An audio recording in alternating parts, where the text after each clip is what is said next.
Kung dating kulelat, undefeated pa rin ang Blackwater Bossing sa PBA Philippine Cup. Sa laban nga kagabi, tinambakan pa nila ang Converge Fiber Xers. Nasa frontline ng balitang yan, si Ian Suyu. First quarter pa lang, 16 puntos na ang naging lamang ng Blackwater Bossing kontra Converge Fiber Xers sa laban nila kagabi. Talagang bossing sa depensa ang ipinamalas ng Blackwater, kaya't ang kanilang 16-point lead lumobo pa. Pagdating ng third quarter, dinoble pa ng Blackwater ang score ng Converge, 70-35. Hindi na nagawang humabol ng Converge kaya't ang final score, 90-78 para sa bossing.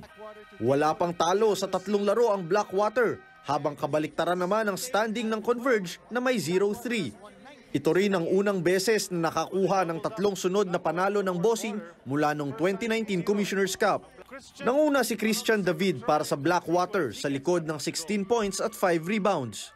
We put a premium and a focus on how we like to defend, and we're not perfect. You know, there's still lots to improve on. So far, it's a good start. We're staying humble, we're staying focused. Because we know how quick things can turn. So we're just going to continue working hard.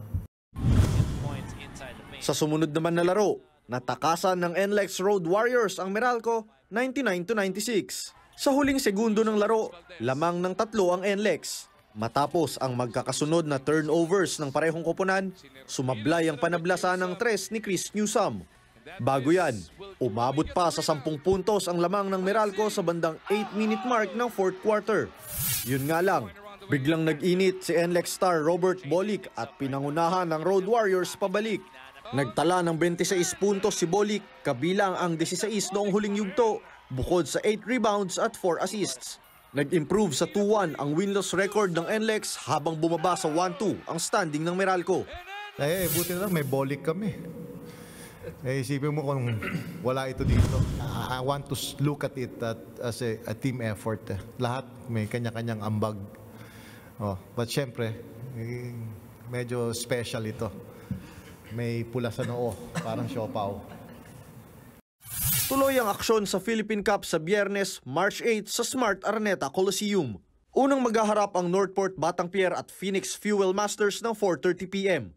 Susundan niyan ng Tapatang Barangay Ginebra Gene Kings at Rain or Shine Elasto Painters ng 7:30 p.m. Mapapanood ang mga laro sa RPTV, PBA Rush at Pilipinas Live App. Nagbabalita mula sa Frontline, Ian Suyu, News 5. Mga kapatid, Maui David po. Simula ng inyong araw na may alam at may pakialam sa mga may init at umaaksyong balita sa bansa. Para maging una sa balitaan, mag-subscribe at mag-follow sa social media pages ng News 5.